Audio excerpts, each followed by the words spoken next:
Dans certains villages autour de Nantes, des avions juste au-dessus des toits.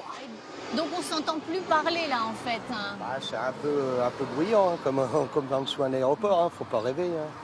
En moyenne ici, ce sont plus de 130 avions qui atterrissent et décollent tous les jours.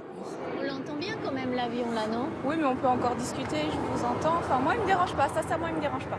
Ok. Ouais. Donc vous voterez non au transfert? Certainement. Cette mère de famille est donc contre le transfert de l'aéroport vers Notre-Dame-des-Landes. Bonjour mesdames. Celle-ci, en revanche, y est tout à fait favorable. Toutes les 10 minutes, un avion au-dessus de votre jardin. Ouais. Et moi, au-dessus de mon Vélux, moi. On est vraiment dans la ligne, donc oui, je vais voter pour moi. Ouais. Donc, En fait, ça veut dire que les nuisances vont aller à Notre-Dame-des-Landes, du coup. Ouais, mais ils sont quand même moins là-bas, quoi. 42 000 personnes concernées par le bruit à Nantes et aux alentours contre 900 si l'aéroport était transféré ici à la campagne à Notre-Dame-des-Landes. Mais le problème est aussi écologique car ces terres d'élevage sur lesquelles doit être construit l'aéroport vont disparaître. C'est une très bonne terre pour les bêtes. Pour les animaux, on est là. Cet agriculteur se bat depuis 30 ans contre l'expropriation de sa ferme. Il refuse que ses champs deviennent des pistes. La terre où on est là, c'est une éponge. Il a plu ce matin, là, on peut marcher, ça marche là. Et c'est ça que je veux transmettre à mes enfants, mes petits-enfants, de la bonne nourriture, du bon lait. C'est ça que je veux transmettre. Et qu'on arrête de dire ah ouais, c'est pour le bien commun qu'il faut faire un aéroport bétonné pour le bien commun. Ça, c'est une connerie. Pendant ce temps, dans les rues de Nantes, les partisans du oui au transfert sont en campagne. Et vous allez voter quoi alors? Je vote oui.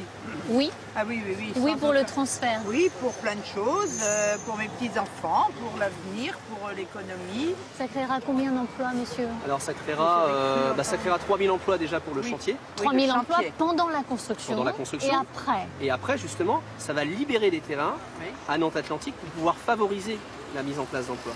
Je disais 1 000 emplois de chercheurs et 5 000 emplois à terme. Des chiffres souvent contestés, mais de toute façon, certains électeurs sont exaspérés de devoir voter dimanche pour un dossier vieux de 50 ans. Mais la justice a fait le travail. Maintenant, la justice a dit c'est fini, c'est fait, on n'en parle plus. Alors, je ne comprends pas encore ça une demande dimanche. C'est ridicule. C'est oui, c'est oui. Il y a longtemps, l'État a dû faire le nécessaire. Quand on est gouvernement, on a besoin de faire quelque chose. On n'a pas besoin de demander à qui est-ce que je peux pas. C'est quoi ça? Retour à Notre-Dame-des-Landes avec cette scène étonnante devant l'école et devant notre caméra, sans que nous ayons demandé quoi que ce soit.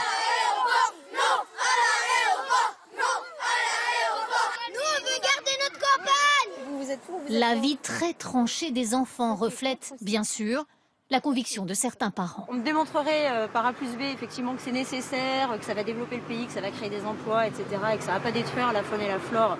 Je dirais oui. On ne m'a pas convaincu.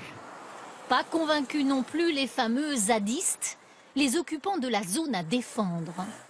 300 activistes anti-aéroport qui occupent illégalement ces terrains et ces maisons. C'est pas parce qu'aujourd'hui ils ont décidé de faire un référendum et soi-disant consulter la population qu'on va changer d'avis. Hein. Donc vous resterez. Ouais. Mais la police pourra intervenir éventuellement? Ils ont déjà essayé. En 2012, en effet, les forces de l'ordre ont tenté en vain d'évacuer cette zone.